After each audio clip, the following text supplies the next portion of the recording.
देहाभिक्रमनाशोऽस्ति प्रत्यवायो न विद्यते स्वल्पमप्यस्य धर्मस्य त्रायते महतो भयात्। এই নিষ্কাম কর্মযোগে আরম্ভের অর্থাৎ বীজের নাশ হয় না, সীমিত ফলরূপ দোষও হয় না।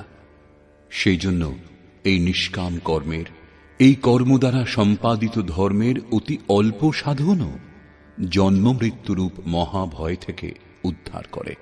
আপনি এই কর্ম বুঝে এই পথে দুপা কেবল চলুন, যা সদ্গৃহস্থ আশ্রমে থেকেই চলা যেতে পারে। সাধক তো চলেনি, শুধু বীজ বপন করে দিন, তাহলেও সেই বীজের কখনো নাশ হবে না। প্রকৃতির সে ক্ষমতা নেই, এমন কোনো অস্ত্র নেই যা এই সত্যকে মুছে ফেলতে পারে।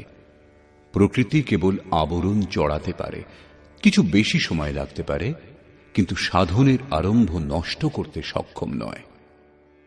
এরপর শ্রীকৃষ্ণ বললেন, সকল পাপীর থেকেও বেশি পাপী হোক না কেন, জ্ঞানরূপ নৌকোয় নিঃসন্দেহে পার হয়ে যাবে। সেই কথাই এখানে বলছেন। অর্জুন, নিষ্কাম কর্মযোগের শুধু বীজারোপণ করে দিলেও তার নাশ হয় না। বিপরীত ফলরূপ দোষও এতে হয় না, যে আপনাকে স্বর্গ, ঋদ্ধি ও সিদ্ধি পর্যন্ত পৌঁছিয়ে ছেড়ে দেবে। আপনি এই সাধন ছেড়ে দিলেও এই সাধন আপনাকে উদ্ধার করেই ছাড়বে। এই নিষ্কাম কর্মযোগের অল্প সাধনও জন্ম মৃত্যুর মহাভয় থেকে উদ্ধার করে। অনেক জন্ম সংসিদ্ধস্ততো ইয়াতি পরাম গতিম। অর্থাৎ কর্মের এই বীজারোপণ বহু জন্মের পর সেখানেই পৌঁছিয়ে দেবে, যেখানে পরম ধাম, পরম গতি লাভ হবে।